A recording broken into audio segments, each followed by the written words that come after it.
Heat signature. Hot tips.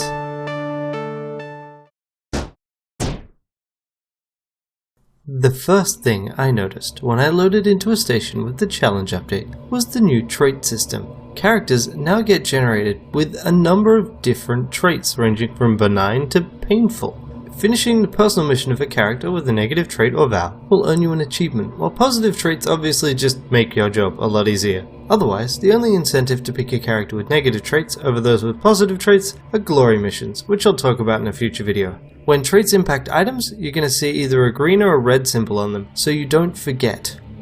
Let's go through the traits. First, the negative ones. In effect, these provide you with an enforced challenge mode. So there's weak. You can't use melee weapons. You can pick them up, but you can't assign them for use, which means you can't even throw a melee weapon.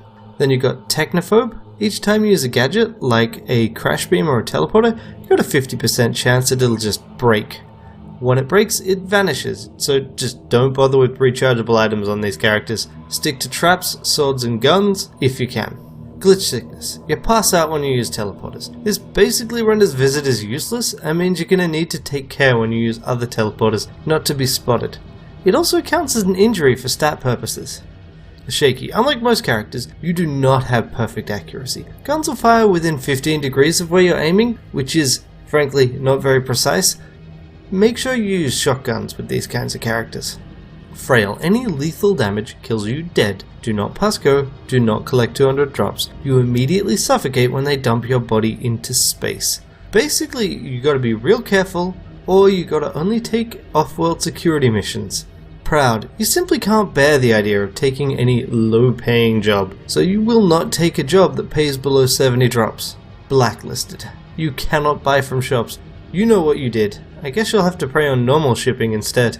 There are also a series of vows, one for most of the mission clauses, Ghost, Pacifist, Bloodless. These don't technically restrict you in any way, but if you fail the clause, the vow's broken and you don't get the achievement. There is a thing that will be noted on missions that would force you to break the vow. So, for example, if you have Pacifist or Bloodless, you cannot take an assassination mission and successfully complete it, because your vow doesn't make exceptions for mission targets. The positive traits. I like the way these help to distinguish between various characters, even though they do make things easier overall. Unambitious. This character's mission is just easier than most. Silencer. All guns you pick up are silenced. This seems to be the only way to get silenced weapons these days. Supplier. You get free ammo every time you go back to the station. 24 regular and 12 armor piercing. Lucky. You're just twice as likely to get cool things in crates.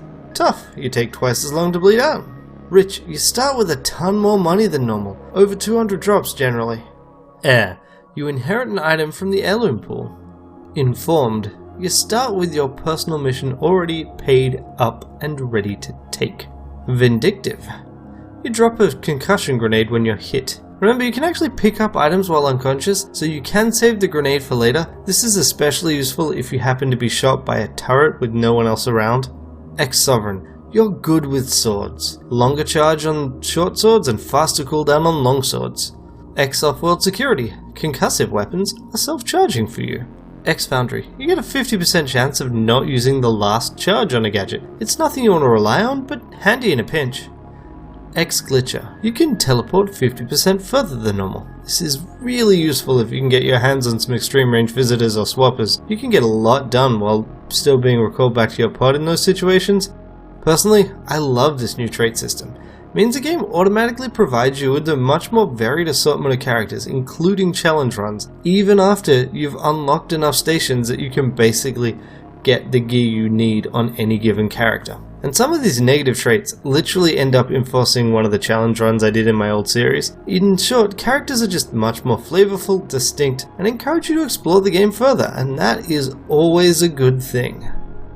Until next time, keep breaking into those spaceships.